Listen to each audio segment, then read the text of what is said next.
Hey, let me show you all features of your JBL Tune 510. So in these headphones, we can actually use few options. The first one, we can skip songs, so we can go for the next or the previous songs by holding the volume up button or volume down button. So click and hold the volume up to go for the next song, and click and hold the volume down button to go for the previous song. You can also play and pause songs by tapping on this button. So when you click on it once, you can play and pause any tracks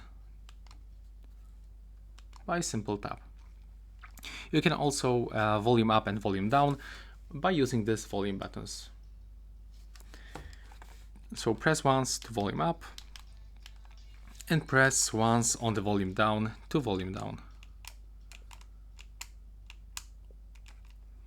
And that's how it looks. You can actually use the gestures with the phone calls, so you can answer and end calls with this button. And right now, please subscribe to my channel, and that's all. Bye bye.